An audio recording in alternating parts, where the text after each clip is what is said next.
Hello everyone, कैसे हैं आप सभी। I hope everyone is fine and doing well.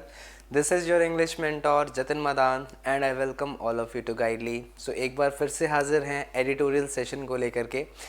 In this session we will be talking about a lot of vocabulary, a lot of reading comprehension and questions and a lot of current affairs. तो daily basis पर हमारा ये session आता है, तो ज़रूर अपने comments करके बताएं कि आपको ये सेशन कैसे लग रहे हैं। So this is my Telegram group, guys. Discuss with JM. You can share your doubts with me here, and you can also get PDF of each and every class from this Telegram group. Okay, तो इसे आप join कर सकते हैं। तो सबसे पहले हम देखते हैं हेडिंग क्या है हमारे आज के पैराग्राफ की। ओके, हेडिंग बाद में आएगी। तो सबसे पहले वर्ड आ गया आपके सामने, दैट इज अपटेक। अपटेक का मतलब होता है सर्ज, सर्ज का मतलब वृद्धि, इंक्रीज। किसी चीज़ के अंदर जब कोई इंक्रीज होता है उसे अपटेक कहते हैं। It refers to a small increase और राइज इन समथिंग। तो इंक्रीज को बोल सकते हो आप straight away, especially in economic और financial context.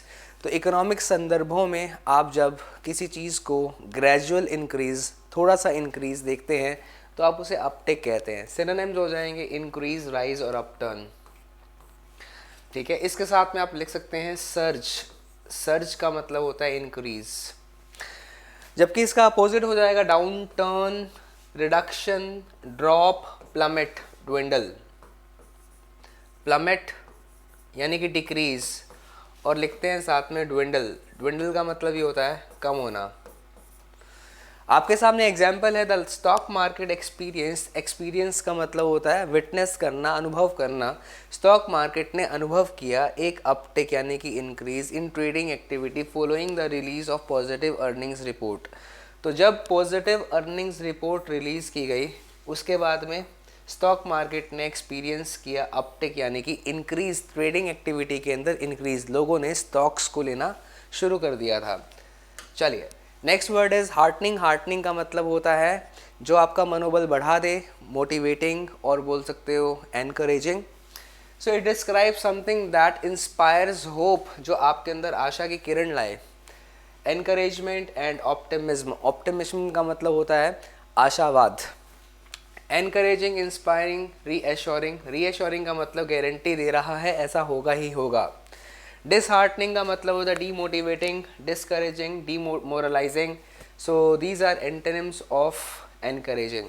After months of hard work, काफ़ी सारे मंथ्स हार्ड वर्क के बाद the team success was heartening. तो टीम की जो सक्सेस थी, टीम की जो सफलता थी, that was encouraging and it renewed their determination to achieve their goals. और डिटर्मिनेशन क्या हो गई थी, वापस आ गई थी। मनोबल जो था वो वापस आ गया था उनके गोल्स को अचीव करने का। नेक्स्ट वर्ड आपके सामने है अभी, दैट इज टमल्चुअस।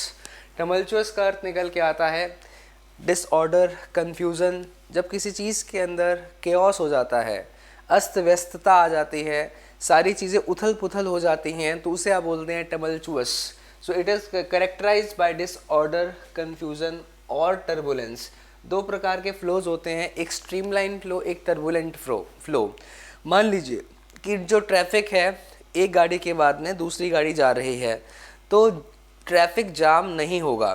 तो इसका मतलब जो फ्लो है वो स्ट्रीमलाइन फ्लो है। स्ट्रीमलाइन, स्ट्रीमलाइन, स्ट्रीमलाइन का मतलब होता है सब कुछ स्मूथ है, स्मूथ। और जबकि अगर एक गाड़ी दूसरी गाड़ी के पीछे ना चले और जबकि हर गाड़ी एक दूसरे को क्रॉस करने की कोशिश करे तो ट्रैफिक जैम में तब्दील हो जाएगा। तो मतलब सारी की सारी चीज़ें अस्त व्यस्त हो गई हैं। ऐसी स्थिति को टमल्चुअस कहा जाता है। Got it. तो केओटिक सिनोनिम है, टर्बुलेंट, डिसऑर्डरली, ये सिनोनिम्स हैं। डिसऑर्डरली में एलवाई आया है पर ये एक एडजेक्टिव है। वैसे तो एलवाई वाले वर्ड्स एडवर्ब होते हैं, पर याद रखिएगा गाइज, अगर डिसऑर्डरली लिखा हुआ है तो ये एक एडजेक्टिव ही है। और इसका एंटोनिम हो जाएगा पीसफुल, काम, ट्रैंक्विल, स्मूथ। स्मूथ का मतलब हो गया बिल्कुल ही शांत, नॉर्मल। द कंट्री विटनेस्ड और एक्सपीरियंस टमल्चुअस टाइम्स। तो यहाँ पर केओटिक टाइम्स को विटनेस किया ड्यूरिंग द रेवोल्यूशन, क्रांति के दौरान, with protest and rights erupting in cities across the nation. तो इरप्टिंग का मतलब हो गया लॉन्चिंग। तो प्रोटेस्ट और राइट्स विद्रोह और दंगे हो रहे थे सिटीज़ के अंदर, पूरे नेशन के अक्रॉस, पूरे नेशन के अंदर, और सिटी ने टमल्चुअस टाइम्स को नोटिस किया रेवोल्यूशन के दौरान। उम्मीद करूंगा ये बात आपको समझ में आ गई होगी। बढ़ते हैं नेक्स्ट वर्ड की तरफ जो है आपके सामने स्पर्ट।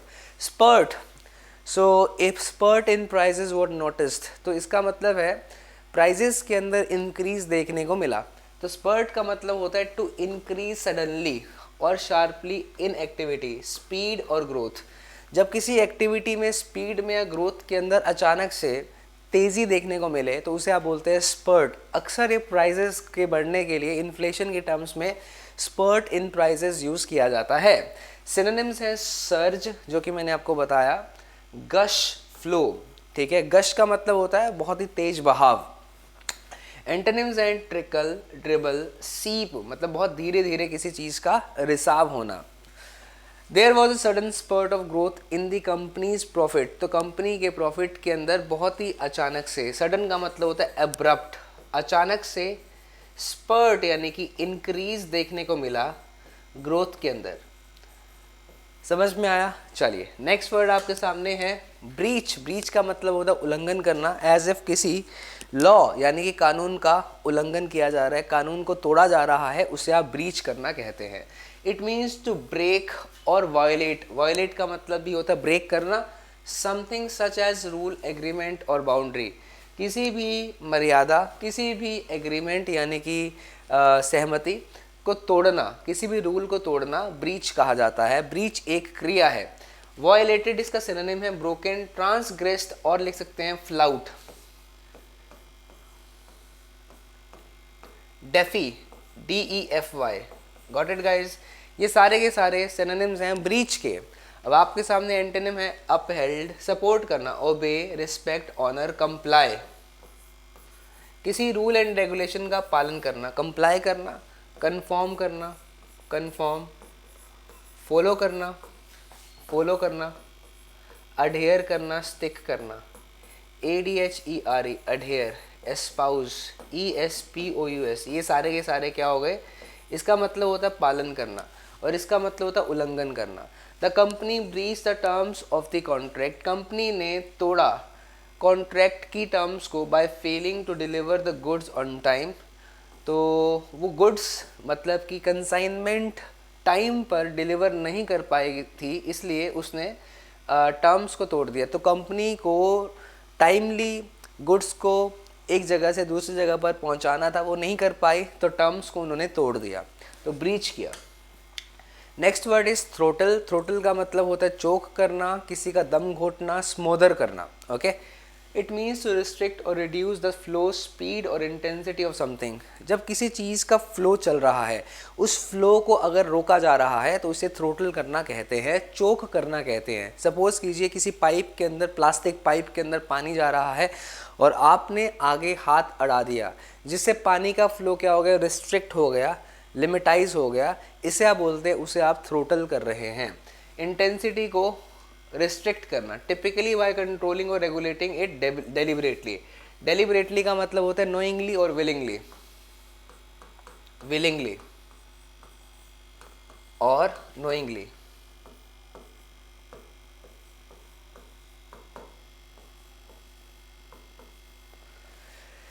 चोक करना, चोक का मतलब दम घोटना, स्ट्रेंगल करना, दम घोटना, मफल करना, रिस्ट्रिक्ट करना, कॉन्स्ट्रिक्ट करना, राइट, स्मोदर करना, SMOTHER। ये सारे के सारे सिनोनिम्स होंगे चोक करने के यानी कि रोकने के, ठीक है। और रिलीज कर देना, अनरिस्ट्रिक्टेड, अनलीस्ड। अनलीस्ड का मतलब किसी का पट्टा खोल देना। सपोज कीजिए एक एनिमल है जिसको आपने लीश यानी कि पट्टे से बांधा हुआ है, अगर आप उसका पट्टा खोल देंगे तो वो भाग जाएगा, राइट, तो उसे अनलीश कर दिया गया है। अनलीश का मतलब होता है रिलीज कर देना, छोड़ देना। The internet connection was throttled, internet connection को लगाम लगाई गई, causing slow download speeds for users, ताकि यूजर्स के लिए जो स्पीड है वो स्लो डाउन हो सके। चलिए नेक्स्ट वर्ड आपके सामने है कंसाइनमेंट। कंसाइनमेंट का मतलब goods to be transferred from one place to other. एक प्लेस से जब दूसरी प्लेस पर गुड्स यानी कि माल को ट्रांसफ़र किया जाता है, उसे आप कंसाइनमेंट कहते हैं। इट रेफर्स टू गुड्स और items that are sent, delivered और एंट्रस्टेड टू, एंट्रस्ट का मतलब होता है सौंपना, to someone for a specific purpose, typically for sale, distribution और transportation. It often involve sending goods to bulk और बैचेस। जब बल्क के अंदर, बैचेस के अंदर, बहुत ज़्यादा क्वांटिटी के अंदर गुड्स को एक स्थान से दूसरे स्थान पर भेजा जाता है, ट्रांसफ़र किया जाता है या ट्रांसपोर्ट किया जाता है, तो उस माल को आप कंसाइनमेंट कहते हैं।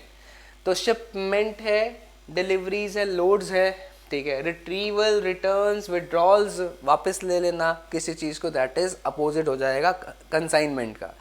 She sign for the consignment, उसने गुड्स के लिए साइन किया। ऑफ बुक्स, कौन से कंसाइनमेंट थी? बुक्स की कंसाइनमेंट थी। That arrived at her doorstep this morning, जो कि आया डोर स्टेप पर इस मॉर्निंग उसके पास। Next word is plausible. Plausible का मतलब प्रैक्टिकल, व्यवहारिक या फिजिबल होता है। एक ऐसी चीज़ जो विश्वसनीय है, दैट इज़ प्लॉजिबल है। तो आपके सामने जो सेंटेंसेस हैं, जो वर्ड्स हैं, वो इस प्रकार से। It is use to describe something that appears to be reasonable, जो रीजनेबल है, लॉजिकल है, बिलीवेबल है, often based on available evidence और लॉजिकल बोल सकते हैं। ऑल्दो, हालांकि, it may not necessarily be proven true, हालांकि उसे ट्रू साबित नहीं किया गया है, पर फिर भी वो क्या है? प्लॉजिबल है, फिर भी वो सही लग रहा है, विश्वसनीय है। तो क्रेडिबल, बिलीवेबल, कन्विंसिंग, और क्या लिख सकते हैं? फीजिबल है, फीजिबल, ओके, व्यवहारिक है, प्रैक्टिकल है। तो इम्प्लॉजिबल क्या हो जाएगा? इसका अपोजिट, जिस पर आप विश्वास नहीं कर सकते। अनबिलीवेबल, अनकन्विंसिंग और इनक्रेडिबल, जिस पर आप विश्वास नहीं कर सकते, इनक्रेडिबल। Got it? एग्जाम्पल आपके सामने है, the witness provided a plausible explanation. तो विटनेस यानी कि जो चश्मदीद था, उसने प्रोवाइड किया एक प्लॉजिबल एक्सप्लेनेशन, एक लॉजिकल एक्सप्लेनेशन, एक लॉजिकल एक्सप्लेनेशन को उसने प्रोवाइड किया फॉर देयर एक्शंस, एक्शंस के लिए, विच हेल्प स्वे द जूरीज ओपिनियन, जिसने जूरी की ओपिनियन को क्या कर दिया? स्वे कर दिया, मूव कर दिया, बदलने में कॉज कर दिया। मतलब जूरी यानी कि जजेस की जो ओपिनियन थी उसके ऊपर प्रभाव डाला, ठीक है। तो विटनेस ने ऐसा लॉजिकल एक्सप्लेनेशन दिया एक्शंस का, जिसने मदद किया जूरी को अपने ओपिनियन को चेंज करने में, ठीक है जी। चलिए, next word is reckoning. Reckoning का मतलब होता है इवेल्युएट करना, मूल्यांकन करना, असेसमेंट करना। तो it can be use to denote the action और प्रोसेस ऑफ कैलकुलेटिंग। आप कैलकुलेट कर रहे हैं, आप एस्टिमेट लगा रहे हैं या इवेल्युएट कर रहे हैं किसी चीज़ को। It can also refer to a time when one is forced to confront और deal with consequences of their actions और डिसीजंस। तो ये उस टाइम की तरफ भी इशारा करता है जब एक पर्सन को कन्फ्रंट करना होता है। कन्फ्रंट का मतलब होता है सामना करना होता है, अपोज करना होता है, दैट इज रेकन करना। तो कैलकुलेशन इसका सिनोनिम हो जाएगा, इवेल्युएशन, असेसमेंट इसका सिनोनिम हो जाएगा। एक वर्ड लिखते हैं gauge, GAUGE, gauge. Pressure gauge क्या करेगा? प्रेशर को मापेगा। तो गेज का मतलब होता है मूल्यांकन करना, असेस करना। असेस का मतलब मूल्यांकन करना, इवेल्युएट करना। डिसरिगार्ड करना, इग्नोरेंस और अवॉइडेंस, ये हो गए इसके antonyms. Company's actions finally came to a reckoning. तो कंपनी के जो एक्शंस थे वो मूल्यांकन पर आ गए when they were held accountable for their environmental impact. जब उन्हें रिस्पॉन्सिबल, अकाउंटेबल का मतलब है रिस्पॉन्सिबल, रिस्पॉन्सिबल जिम्मेदार समझा गया। जब उन्हें रिस्पॉन्सिबल समझा गया एनवायरमेंटल इम्पैक्ट के लिए, प्रकृति यानी कि वातावरण के ऊपर जो इम्पैक्ट पड़ रहा था उसके लिए रिस्पॉन्सिबल समझा गया। तो कंपनी के जो एक्शंस थे वो फाइनली असेसमेंट पर आ गए। सबको ये पता लगा एक्चुअली जो कंपनी के एक्शंस हैं वो इस चीज़ के लिए रिस्पॉन्सिबल हैं। नेक्स्ट वर्ड है गेज, आपके सामने आ गया। गेज, प्रेशर गेज का एग्जांपल दिया था मैंने आपको। प्रेशर गेज का काम होता है प्रेशर को मापना। तो गेज का मतलब हो गया मापना, टू मेजर और डिटरमाइन द डायमेंशंस और कैपेसिटी और quantity of something, typically using a gauge और सिमिलर इंस्ट्रूमेंट। किसी भी इंस्ट्रूमेंट से किसी चीज़ को मापना या मूल्यांकन करना ही गेज कहलाता है। गेज नाउन और वर्ब दोनों की तरह यूज़ किया जा सकता है, देखिए, ओके। सिनोनिम्स है मेजर करना, असेस करना, डिटरमाइन करना, सिमिलर। अप्रॉक्सीमेट कर रहे हैं, एस्टिमेट लगा रहे, कंजेक्चर, गेस। कंजेक्चर का मतलब होता है गेस करना, सरमाइज, सरमाइज। She gauge the reaction of her audience, उसने अपने रिएक्शन को, ऑडियंस के रिएक्शन को गेज किया, मापा, to determine if her speech was effective, वो देखने के लिए क्या उसकी जो स्पीच थी वो इफेक्टिव थी, प्रभावशील थी ऑडियंस के ऊपर। तो उसने क्या किया, रिएक्शन को मापने की कोशिश की, लोगों को टटोलने की कोशिश की, क्या उसकी स्पीच उन पर कुछ असर डाल रही है। चलिए बढ़ते हैं नेक्स्ट वर्ड की तरफ, दैट इज़ डीरेल। डीरेल का मतलब होता है डेविएट हो जाना। जब कोई ट्रेन पटरी से उतर जाती है तो उसका मतलब वो डीरेल हो गई है, मतलब जिस डायरेक्शन में उसे जाना है वो वहाँ पर नहीं जा रही। तो डीरेल का मतलब होता है डेविएट हो जाना, टॉपिक से डेविएट हो जाना, मुद्दे से भटक जाना, दैट इज़ डीरेल होना। It literally means to cause something such as a train और plan to go off its tracks, ठीक है जी। और इंटेंडेड कोर्स, कोर्स का मतलब रास्ता, जब कोई चीज़ रास्ते से भटक जाती है उसे डीरेलिंग कहा जाता है। Resulting in a loss of direction और failure to proceed as plan, जैसा प्लान किया गया था वैसा वो नहीं हो पा रहा। इन अ ब्रॉडर सेंस, अगर हम विस्तार रूप से बात करें, विस्तृत रूप से बात करें, it can also mean to cause something to fail और deviate from its intended path और पर्पस, दैट इज इट, ठीक है। यही मैंने आपको बताया है, डेविएट, डिसरप्ट, थ्वाट, और बोल सकते हो डाइग्रेस। थ्वाट का मतलब होता है रुक जाना, स्टॉप, या stall, STALL, stall, got it. अब एंटोनिम्स हैं प्रोग्रेस, काम और सेटल। कोई चीज़ प्रोग्रेस यानी कि बढ़ रही है, काम है, सेटल्ड है, उसे आप बोलते हैं क्या, opposite of derail. The project was derailed by unexpected budget cuts, तो प्रोजेक्ट था वो बंद कर दिया गया था, ठीक है। Why, by unexpected budget cuts, क्योंकि बजट उसको नहीं मिला था। डिलेइंग इट्स कंप्लीशन, और उसके कंप्लीशन में डिले हो रहा था, that is why it was derailed. Derailed का मतलब हो गया इनएफिशिएंट हो जाना, ओके। चलिए नेक्स्ट आपके सामने वर्ड है सरपास। अगर किसी को सरपास किया जाए इसका मतलब एक्सीड किया जा रहा है, उसे पीछे छोड़ा जा रहा है, आउट डू किया जा रहा है और एक्सीड किया जा रहा है, विच मीन्स टू एक्सीड और गो बियॉन्ड इन डिग्री। समझ में आ गया। अमाउंट और अचीवमेंट, मान लीजिए रैंकिंग के अंदर एक खिलाड़ी 2 रैंक पर है, एक खिलाड़ी 3 रैंक पर है, और जो रैंक 2 वाला खिलाड़ी है उसे सरपास किया जा रहा है, रैंक 3 वाला खिलाड़ी मतलब उसे सरपास कर रहा है, तो मतलब 2 वाला खिलाड़ी 3 पर आ गया और 3 वाला खिलाड़ी 2 पर आ गया है, ठीक है। चलिए इन एक्सीड करना, आउट डू, ये वर्ड मैं आपको पहले भी बता चुका हूँ, ओवरटेक करना किसी को। इन्फीरियर का मतलब पीछे रहना, फॉलिंग शॉर्ट, लैगिंग बिहाइंड, पीछे रहना। टू लैग बिहाइंड का मतलब होता है पीछे रहना। Right aspirants, her talent in painting is surpassing, तो उसका जो टैलेंट है पेंटिंग के अंदर वो सरपास कर रहा है। Capturing the beauty of nature which with remarkable skill, अपनी आउटस्टैंडिंग स्किल से वो ब्यूटी ऑफ नेचर को कैप्चर कर रही है, और उसका जो टैलेंट है वो सरपास कर रहा है, सारी चीज़ों को पीछे छोड़ रहा है। चलिए अगला वर्ड है लिंगरिंग। लिंगर का मतलब होता है किसी एक स्थान पर काफ़ी टाइम तक रहना, और इतने टाइम के लिए ज़रूरत नहीं है, टाइम वेस्ट करना, एक जगह पर रहकर टाइम वेस्ट करना। या बोल सकते हो मंडरा रहा है, कोई चीज़ वहाँ पर मंडरा रही है, टाइम वेस्ट कर रही है, तो उसे बोलते हैं lingering. It describe something that persist.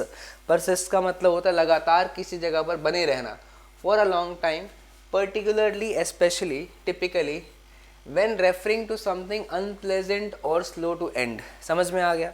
जब कोई चीज़ unpleasant है, unpleasant का मतलब अमधुर है, अच्छी नहीं है, और वो एक ही जगह पर एक टाइम पर रह रही है, उसे बोलते हैं इट इज़ लिंगरिंग हेयर। तो लिंगरिंग का मतलब हो गया किसी जगह पर किसी चीज़ का अनप्लेजेंटली रहना, persistent, enduring, prolonged, okay. Transient का मतलब होता है temporary, brief, short lived, temporary, fleeting लिख सकते हो इसके साथ, इफेमरल लिख सकते हो इसके साथ। कल की क्लास में ही बताया था ephemeral, EPHEMERAL, ephemeral, fleeting, transient, temporary, और yes next is despite medication, इसके बावजूद कि उसे मेडिसिन दी गई थी, ही स्टिल एक्सपीरियंस, उसने विटनेस किया lingering pain from the injury, वो पेन जो वो नहीं चाहता था, काफ़ी टाइम से जो चल रहा था, वो उसने विटनेस किया, वो उसने एक्सपीरियंस किया। इंजरी का जो पेन था अभी भी था, मेडिकेशन के बावजूद भी। डिस्पाइट का मतलब होता है इसके बावजूद। ये एक प्रेपोजिशन है जिसका सिनोनिम है इन स्पाइट ऑफ, और इसका मीनिंग है not withstanding the fact. Next word आपके सामने है नैरेटिव। अगर हम बोलते हैं नैरेटिव क्या है, what is election narrative, what is election story. Story का मतलब होता है नैरेटिव, नैरेटिव का मतलब हो गया कहानी, पात्र, घटनाएं। So it can refer to a story और an account of events. Account का मतलब होता है record, record of events, often presented in a particular sequence, जिसको आप प्रेजेंट करते हैं एक सीक्वेंस के अंदर और with a specific perspective. Perspective का मतलब होता है अप्रोच, किसी एक पर्सपेक्टिव से, किसी एक पॉइंट ऑफ व्यू से जब कोई चीज़ को आप आगे रखते हैं, पुट फॉरवर्ड करते हैं, सुनाते हैं, और अकाउंट मतलब रिकॉर्ड ऑफ इवेंट्स के रूप में दिखाते हैं, उसे आप नैरेटिव कहते हैं। सिनोनिम्स हैं स्टोरी, टेल, अकाउंट और क्रोनोलॉजी। क्रोनोलॉजी का मतलब हो गया समय के अनुसार घटनाएं, ठीक है। चलिए, एंटोनिम्स है फैक्ट, रियलिटी और ट्रूथ। एग्जाम्पल हुआ हर नैरेटिव, उसकी story of the accident differed from the official police report. Official police report से जो उसकी स्टोरी थी वो बिल्कुल डिफरेंट थी। I hope it is clear to you. चलिए, अब हम बढ़ते हैं आगे नेक्स्ट वर्ड की तरफ, जो कि है क्रिटिकल। क्रिटिकल का मतलब होता है गंभीर, जो कि काफ़ी ज़्यादा इम्पॉर्टेंट है, सीरियस है, ग्रेव है, ओके, जो आपकी अटेंशन मांग रहा है, दैट इज़ क्रिटिकल। तो क्रिटिकल केयर यानी कि क्रिटिकल इलनेस जो होती है, गंभीर इलनेस होती है, वो काफ़ी ज़्यादा केयर मांगती हैं, तो that is critical. It describes something of great importance, जो कि बहुत ही ज़्यादा इम्पॉर्टेंट है, और something that involves making careful judgments, जिनको बहुत ही ज़्यादा गंभीर, केयरफुल, चौकन्नी जजमेंट्स की ज़रूरत है और इवेल्युएशंस, मूल्यांकन की ज़रूरत है। It can also mean expressing adverse. Adverse का मतलब होता है नेगेटिव,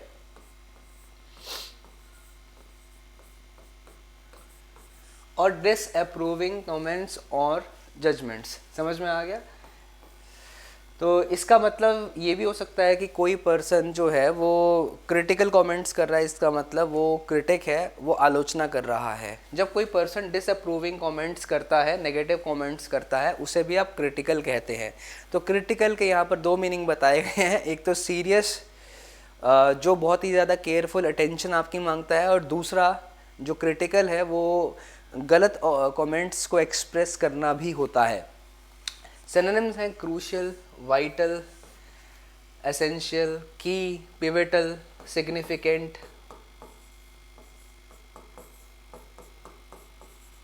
इम्पॉर्टेंट लिख सकते हैं सीधा सीधा, इम्पॉर्टेंट।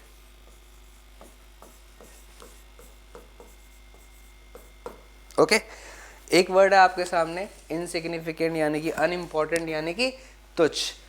ट्रिवियल, ट्रिविल, ट्रिविल का मतलब होता है अनइम्पॉर्टेंट, अनइम्पॉर्टेंट। हो गया क्लियर?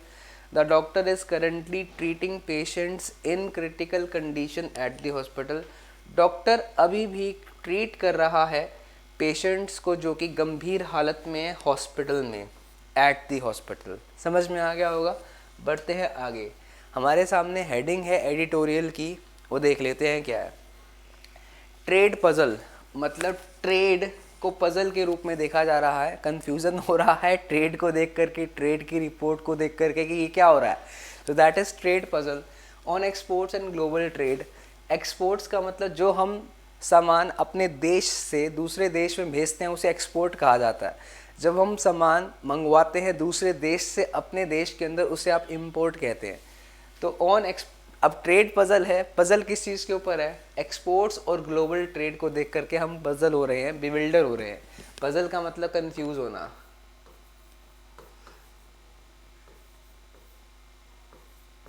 बीफडल, बिविल्डर, हैरान होना। Okay, the uptick in goods exports. Uptick का मतलब कि ये जो सडन इंक्रीज देखने को मिला है, थोड़ा सा अपटिक, थोड़ा सा इंक्रीज इन गुड्स एक्सपोर्ट्स, जो गुड्स एक्सपोर्ट्स का के अंदर थोड़ा सा इंक्रीज देखने को मिला है। It is heartening, it is encouraging. ये एनकरेजिंग है। हार्टनिंग का मतलब क्या होता है? एनकरेजिंग। ये वर्ड बताया मैंने आपको आज। बट डिफ़िकल्ट टू सस्टेन, ये मेंटेन कर पाना बहुत मुश्किल हो रहा है, बट ये मेंटेन कर पाना बहुत मुश्किल हो रहा है। सस्टेन का मतलब मेंटेन कर पाना, कंटिन्यू कर पाना मुश्किल हो रहा है। तो देखते हैं हमारे सामने पैराग्राफ क्या है। टुवर्ड्स द एंड ऑफ टमल्चुअस, टमल्चुअस का मतलब केओटिक, डिसऑर्डरली, ठीक है। ट्रेडिंग ईयर, ये जो ईयर रहा है ट्रेडिंग का वो बहुत ही ज़्यादा टमल्चुअस रहा है। एंड में इंडियाज़ गुड्स एक्सपोर्ट्स जंप्ड 11.9% इन फरवरी, फरवरी में 11.9% से जंप किया, ओके। मार्किंग, क्या मार्क करते हुए, हेल्दीएस्ट अपटिक, अपटिक का मतलब सर्ज, इंक्रीज इन 20 मंथ्स। तो 20 मंथ्स में सबसे ज़्यादा वृद्धि एक्सपोर्ट्स के अंदर देखने को मिली है फरवरी मंथ में, जो कि 20 मंथ्स में सबसे ज़्यादा रहा है। दी $41.4 बिलियन टेली, टेली का मतलब संख्या, टेली का मतलब हो गया number, it is the highest in 11 months. तो 11 मंथ्स में ये जो बिलियन जो नंबर है वो सबसे ज़्यादा हाईएस्ट है। And only the third occasion, ये तीसरा अवसर है इन 2 years, 2 सालों में, that the $40 billion mark has been breached, कि 40 बिलियन का जो मार्क है वो टूटा है इस बार, मतलब 2 सालों में पहली बार ही हुआ है, थर्ड ओकेजन है, तीसरी बार ऐसा हुआ कि 40 बिलियन मार्क का जो लेवल है वो टूटा है। इट इज़ रिमार्केबल, ये बहुत ही बढ़िया है, ये एक नोटेड मतलब इम्पॉर्टेंट बात है, दैट दिस स्पर्ट, ये जो इंक्रीज़ है, स्पर्ट का मतलब इंक्रीज़, एक्सपोर्ट में जो इंक्रीज़ देखने को मिला है, सिग्निफिकेंटली हायर देन, सिग्निफिकेंटली का मतलब बहुत ज़्यादा, considerably higher than the average export tally of 35.4 billion in the first 10 months. पहले 10 मंथ्स के अंदर 35.4 बिलियन था, अब कितना हो गया, 40 बिलियन से भी ऊपर चला गया है। ये जो स्पर्ट देखने को मिला है इस साल में, it comes amid persistent concerns, concerns का मतलब चिंताएं, अबाउट डिसरप्शंस, ये जो चेंज हो रहा है, डिसरप्शंस का मतलब वीकेंड से जो लगातार चीज़ चल रही थी वो एकदम से रुक गई हैं, ठीक है, या डिस्टर्बेंस बोल रहे हो, in the Red Sea and the drought hit, drought का मतलब सूखा, पैनामा कैनाल, पैनामा कैनाल सूख गई है, रेड सी के अंदर बहुत ही ज़्यादा परेशानियां चल रही हैं।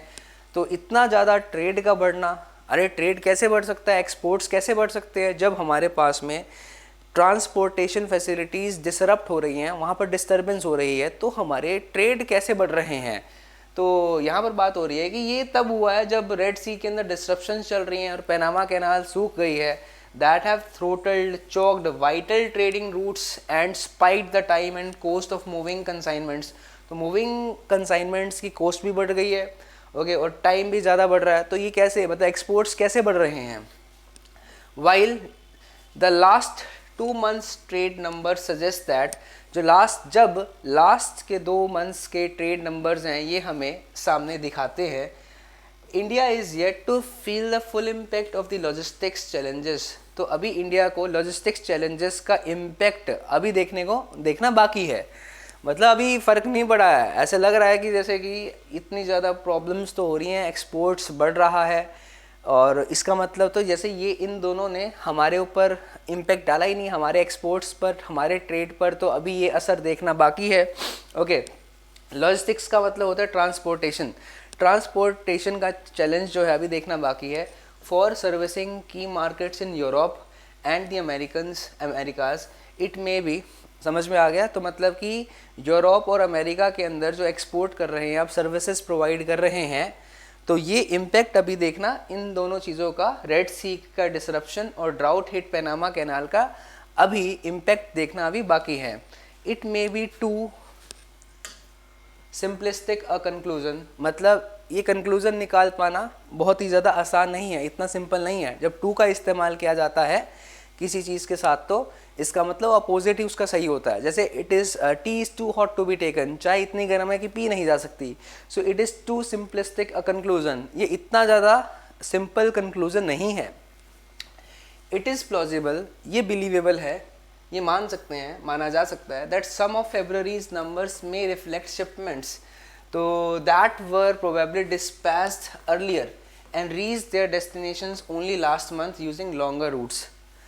अब यहाँ पर देखो एक बात निकल के आ रही है, कह रहे हैं कि हमने मान लीजिए कि शिपमेंट की, और शिपमेंट तो पिछले महीने की थी और उसे पहुँचना भी पिछले महीने था, और वो लेट होकर के पहुंची पिछले फरवरी में है, अभी मार्च चल रहा है तो फरवरी में पहुंची हैं, तो जनवरी की शिपमेंट यानी कि एक्सपोर्ट भी फरवरी में काउंट कर लिया हमने। तो इसका मतलब ये कब देखने को मिल रहा है, ये आप उस टाइम देख रहे हैं जब आपके पास शिपमेंट पहुंच रहा है।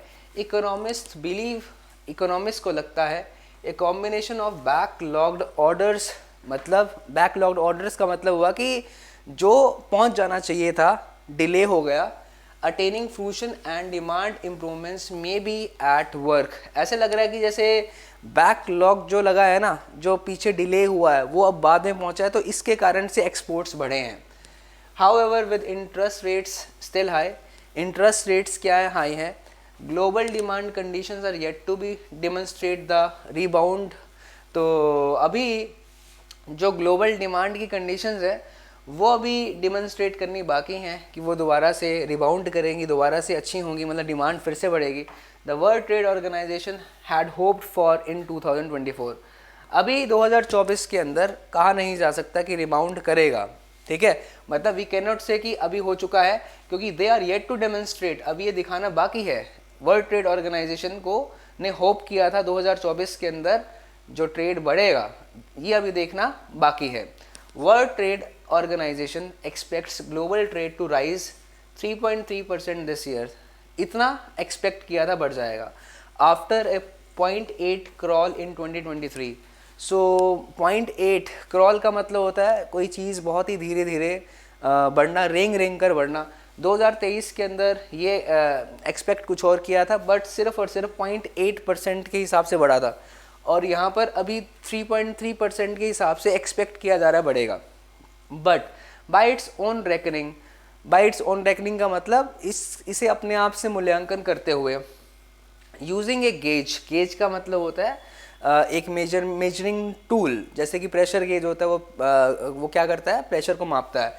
सो इसमें लिखा हुआ है but by its own reckoning, इसकी अपने आप से मूल्यांकन करते हुए, using a gauge called goods trade barometer, goods trade barometer नाम के उपकरण से मापते हुए, things are yet to perk up, अभी चीज़ें मतलब अच्छी होनी बाकी हैं, अभी चीज़ें इंक्रीज़ होनी बाकी हैं, डिमांड इतनी अभी भी नहीं है, बाहर डिमांड होगी तभी तो हम एक्सपोर्ट करेंगे, तो अभी एक्सपोर्ट एक्सपेक्ट नहीं कर सकते, फिर भी एक्सपोर्ट देखने को मिल रहा है। अभी तक का कारण ये है, हमें लगता है कि जो शिपमेंट था वो डिले हुआ है, दैट इज़ वाई जो एक्सपोर्ट फरवरी के अंदर जनवरी का भी मिल करके आ गया, जिसकी वजह से हमें लग रहा है कि ये जो एक्सपोर्ट है वो बड़ा है।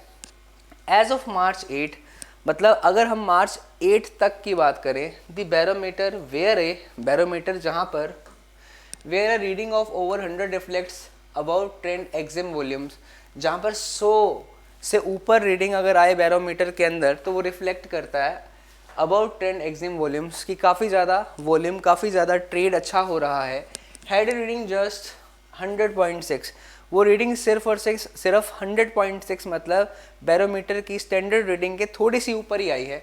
The export orders parameter was marginally higher, देख रहे हो, मार्जिनली हायर का मतलब हो गया बहुत ही कम ही हायर था, दैट इज 1.7 था, ठीक है। एक्सपोर्ट ऑर्डर जो था वो सिर्फ और सिर्फ 1.7%, 1.7 ही 100 से हायर था, but container shipping slipped to 98.6, but container के अंदर जो शिपिंग थी वो देखने को मिली 98.6, वो कम देखने को मिली। सम मॉडेस्ट गेन्स, मॉडेस्ट का मतलब बहुत कम, in the first quarter of 2024, first quarter जो 2024 का है, मे बी सीन, वो देखी जा सकती है, क्यों, ओइंग टू का मतलब due to the base effects of a weak 2023। Base effect मैं आपको पहले भी बता चुका हूँ। सपोज कीजिए कि एक चीज़ जो है वो 10 से 15 हो जाती है, तो कितनी बढ़ी, 5, कितने पर, 10 पर, तो देखा आपने कितनी बढ़ गई, 1/2 इंटू 100, तो 50% बढ़ गई। Can you see that.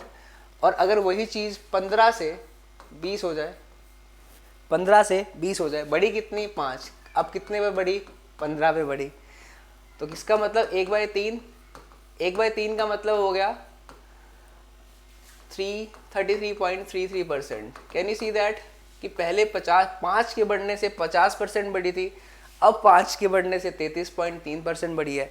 तो इसका मतलब बेस इफेक्ट लग गया यहाँ पर। बेस इफेक्ट का मतलब जब बेस बढ़ रहा है किसी चीज़ का तो हमारे पास में जो परसेंटेज इंक्रीमेंट मिलेगा वो कम मिलेगा, और अगर हमारा बेस मतलब कि पुरानी जो वैल्यू है वो कम रही होगी तो डेफिनेटली एक्सपोर्ट्स ज़्यादा ही देखेंगे। तो 2023 का जो बेस इफेक्ट था वो वीक था 2023, इसलिए हमें लग रहा है कि इस बार जो इंक्रीज यानी कि इंक्रीमेंट देखने को मिला है बहुत ज़्यादा देखने को मिला है। ये इंक्रीमेंट जो हुआ है वो किसके कारण हुआ? Base effect, weak base effect के कारण हुआ है। But any such gains could be easily derailed by, अब ये जो गेन्स हासिल किए हैं ये बहुत ही जल्दी डिरेल किए जा सकते हैं। डिरेल का मतलब ख़राब हो सकते हैं बाय रीजनल कॉन्फ्लिक्ट्स, जो रीजनल कॉन्फ्लिक्ट चल रहे हैं, मतभेद चल रहे हैं और जियोपॉलिटिकल टेंशन चल रही हैं, एक देश दूसरे देश से लड़ जो रहा है, उनके संबंध अच्छे नहीं हैं, इसके कारण भी ये ख़राब हो सकती है। World trade organisation has warned, world trade organisation ने ये वार्न किया है। Policy makers may have turned upbeat, upbeat का मतलब ऑप्टिमिस्टिक, ऑप्टिमिस्टिक। पॉलिसी मेकर्स में भी ऑप्टिमिस्टिक हैं, ठीक है, about surpassing last years record, कि पिछले साल का रिकॉर्ड हम इजीली ब्रेक कर देंगे ओवरऑल एक्सपोर्ट्स का, मर्चेंडाइज में उसमें सर्विसेज कंबाइंड को मिला करके।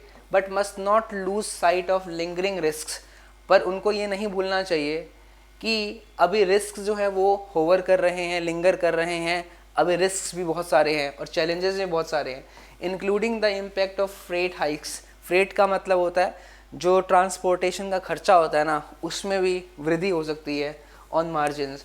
While electronics goods exports have been an outlier in 2023-24 weak exports narrative। तो यहाँ पर सबसे ज़्यादा ख़राब जो देखने को मिला है इलेक्ट्रॉनिक्स गुड्स एक्सपोर्ट्स देखने को मिला है, जो कि बहुत ही ज़्यादा कम रहा है। ये आउटलायर का मतलब जो अलग से ही देखने को मिल रहा है, जिसका इम्पैक्ट 2023-24 के अंदर वो वीक एक्सपोर्ट्स रहा है -3.5% अभी तक। द WTO's लेटेस्ट, जो WTO की लेटेस्ट बैरोमीटर रीडिंग है for electronic components trade, it has plummeted to 95.6। तो देख सकते हो 100 से कितनी ज़्यादा नीचे आ गई है। तो इलेक्ट्रॉनिक्स गुड्स जो हैं उसके अंदर जो एक्सपोर्ट्स है उसकी वैल्यू तो नेगेटिव चल रही है। सबसे आउटलायर बताया गया, सबसे ख़राब जो बताया गया है बैरोमीटर के ऊपर वो इलेक्ट्रॉनिक्स गुड्स बताए गए हैं। This is visible in February's numbers as both electronics imports and exports grew just fractionally over 1%। तो ये दिख रहा है फरवरी के नंबर में कि दोनों ही इलेक्ट्रॉनिक के इंपोर्ट्स और एक्सपोर्ट्स ये फ्रैक्शनली 1% से ज़्यादा बढ़े हैं। फॉर नाउ अभी तक the trade deficit, trade deficit का मतलब होता है जो ट्रेड के अंदर कमी आ रही है, मतलब इंपोर्ट ज़्यादा कर रहे हो एक्सपोर्ट कम कर रहे हो, ठीक है, that is trade deficit should not be a concern. ये कोई मुद्दा नहीं होना चाहिए, ये कोई चिंता का कारण नहीं होना चाहिए। Despite import jumping at 17 month high pace last month, कि इंपोर्ट जो है इसके बावजूद कि जो इंपोर्ट्स हैं वो 17 मंथ्स में बहुत ही ज़्यादा तेज़ी से बढ़ रहे हैं। Led by a spike in inflows of increasingly pricey gold, और ये किसके कारण हुआ है? ये गोल्ड देखा जा रहा है कि हमारे देश के अंदर बाहर की कंट्री से गोल्ड बहुत ज़्यादा आ रहा है, इसके कारण हुआ है। फाइंडिंग बेटर वेज, अच्छे तरीके ढूंढते हुए टू सपोर्ट सब एक्सपोर्टर्स, एक्सपोर्टर्स को एक्सपोर्ट करना है, एक्सपोर्टर्स को सपोर्ट करने के, specially in adverse hit employment intensive sectors, जो कि बहुत ही negatively hit employment intensive sectors हैं जो एम्प्लॉयमेंट देते हैं, जैसे कि textiles, gems and jewellery remains critical. ये बहुत ही ज़्यादा गंभीर है, ये अभी भी बहुत ही गंभीर रहता है। तो मतलब हमें बेटर वेज निकालने हैं ताकि हम एक्सपोर्टर्स को क्या करें, सपोर्ट करें, और स्पेशली उन एरियाज़ के अंदर जो कि एम्प्लॉयमेंट तो देते हैं पर वो बहुत नेगेटिवली हिट किए गए हैं, ठीक है, जैसे कि टेक्सटाइल्स, जेम्स एंड ज्वेलरी, ये बहुत ही ज़्यादा क्रिटिकल है। क्या चीज़ क्रिटिकल है? वेज जो हैं वो अभी भी बहुत ही ज़्यादा क्रिटिकल है, फाइंड करना वेज को वो बहुत ही ज़्यादा क्या है, क्रिटिकल है। I hope it is clear to you. चलिए गाइस, तो अब हम लोग क्वेश्चंस पर आते हैं। Which sector has been an outlier in the weak export narrative और 2023-24? आपको बताना है कौन सा सेक्टर आउटलायर है, अलग से ही है 2023-24 का, तो इलेक्ट्रॉनिक गुड्स का जो सेक्टर है वो आउटलायर है. And what recent trend does the WTO's barometer reveal for the sector. और ऐसा क्या बताया है हमारे बैरोमीटर ने, WTO के बैरोमीटर ने. The passage mentions that electronics goods exports have been an outlier in the weak exports narrative of 2023-24. बिल्कुल सही है guys. But WTO's latest barometer reading for electronic components trade has plummeted to 95.6. तो ये कम होकर के 95.6 बनी है. यस बिल्कुल सही है गाइज. बैरोमीटर की रीडिंग थी जो 95.6% दिखी है. This is reflected in February's number as both electronics imports and exports grew just fractionally over 1%. ये भी साफ साफ लिखा गया. So we can say that all the above is the correct answer to this question. Next आपके सामने question है, what warning, कौन सी वार्निंग WTO ने इशू की regarding potential gains in global trade in the first quarter 2024. कौन सी warning यहाँ पर दी है. WTO warns that any biggest gains in global trade in the first quarter of 2024 may be easily derailed by regional conflicts and geopolitical tensions. Yes. WTO warns that any modest gains, अब देखो modest gains की बात की है, यहाँ पर highest gains की बात की है. यहाँ पर 2024 के जो हल्के फुल्के gains हुए ना, तो वो सीधा सीधा लिखा हुआ है that is modest gains, तो highest gains नहीं. In global trade in first quarter of 2024 may be easily derailed by regional conflicts. ये भी सही है, ये सही है, फर्स्ट गलत हो जाएगा.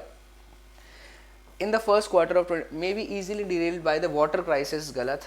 Israel Gaza war, गलत. तो आपका आंसर क्या रहेगा, बी रहेगा. Next question guys, what are some of the challenges faced by India's export sector despite the notable increase in exports. कौन कौन से challenges हैं जो कि फेस किए जा रहे हैं इंडिया के एक्सपोर्ट सेक्टर के द्वारा, इसके बावजूद कि काफ़ी सारे नोटेबल सिग्निफिकेंट इंक्रीज़ देखने को मिला है एक्सपोर्ट्स के अंदर. तो हमारे पास में despite notable increase in India's goods exports, the passage highlights the persistent concerns about disruptions in vital trading routes, red sea और drought hit Panama canal. Yes, ये दिखाया गया है कि इतने सारे मतलब हम देख पा रहे हैं कि नोटेबल इंक्रीज़ देखने को मिला है एक्सपोर्ट्स के अंदर, पर ये कंसर्न है रेड सी और ड्राउट हिट पनामा कैनाल, ये क्या है, कंसर्न को भी रेज कर रहा है. ये सही है guys. Economist believe that increase in India's exports in February could be attributed to a combination of factors including backlogged orders attaining fruition and demand improvements. देखो ये डिमांड इम्प्रूवमेंट्स नहीं हुई हैं, बैकलॉग्ड ऑर्डर्स तो ज़रूर है. इकोनॉमिस्ट को ये लगता है कि जो इंक्रीज़ हुआ है एक्सपोर्ट्स के अंदर वो बैकलॉग के कारण तो हुआ है, बट डिमांड इम्प्रूवमेंट्स के कारण नहीं हुआ है. डिमांड तो अभी इम्प्रूव होनी बाकी है. So that is incorrect. These disruptions have led to throttled trading routes and increase the time and cost of moving consignments, presenting ongoing challenges for India's export sector. In disruptions ने मतलब trade routes को क्या कर दिया है, throttle किया है, और जिसके कारण एक्सपोर्ट सेक्टर के अंदर चैलेंजेस जो हैं वो बढ़ गए हैं. Yes, despite policy makers optimism about surpassing last year records overall exports, they need to consider lingering risks and challenges including the impact of freight hikes on margins. उनको देखना चाहिए, पर यहाँ पर आप चैलेंजेस बता रहे हैं कि चैलेंजेस क्या फेस किए गए हैं. डी बात सही है, पर ये पॉजिटिव है, ऐसा करना चाहिए, पर एक्चुअली प्रॉब्लम्स क्या हैं, चैलेंजेस क्या हैं, वो ए और सी हैं. That is both A and C are absolutely correct. तो आपका आंसर रहेगा E. I hope guys it is clear to you.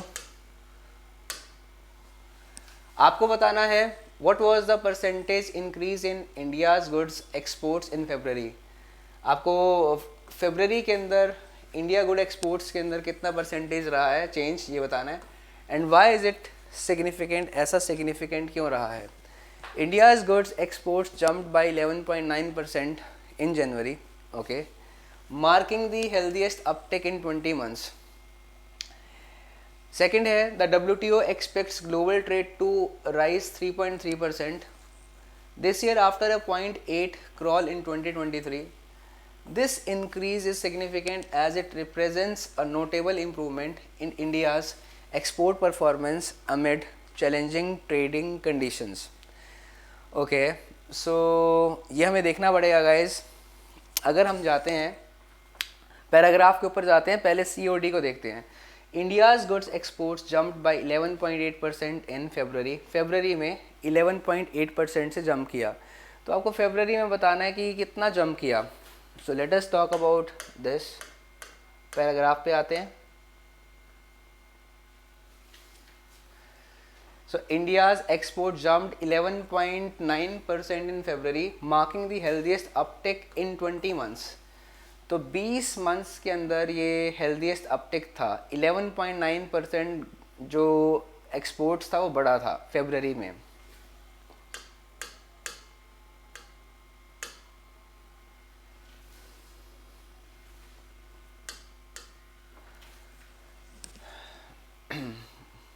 सो ए सही है गाइज. WTO ने एक्सपेक्ट किया था trade to rise 3.3% this year after 8.8% crawl in 2023. This increase is significant as it represents. तो ये इंडिया की एक्सपोर्ट परफॉर्मेंस के ऊपर वो करता है. अच्छा, यहाँ पर आपको दो चीज़ों का आंसर करना है. वाई इज़ इट सिग्निफिकेंट, वो सिग्निफिकेंट क्यों है ये भी आपको बता रहा है.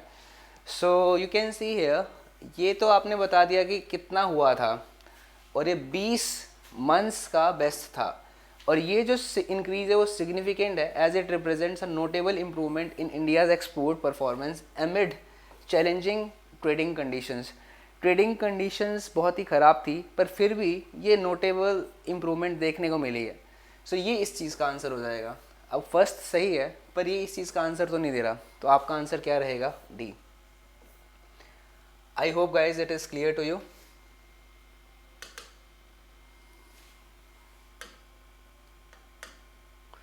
Next is आपको बताना है what is the synonym of vital. vital का synonym क्या है? vital का मतलब होता है काफ़ी important, right? तो dispensable होता है जिसको आप वेस्ट कर सकते हो, जो इतना important नहीं है. ट्रिवियल तो होता ही अनइम्पॉर्टेंट है. सप्लीमेंट्री, एसेंशियल और ऑप्शनल. तो एसेंशियल होता है इम्पॉर्टेंट, बाकी सारे के सारे अनइम्पॉर्टेंट है. ऑप्शनल है जो मतलब आपकी मर्ज़ी है, आप उसको यूज़ ना करें, तो इसका मतलब वो इसका आंसर नहीं हो सकता, अपोजिट हो जाएगा. क्रॉल का मतलब क्या है? क्रॉल का मतलब रेंगना होता है. अ स्लो और स्लगिश मूवमेंट और प्रोग्रेस. यस, ए.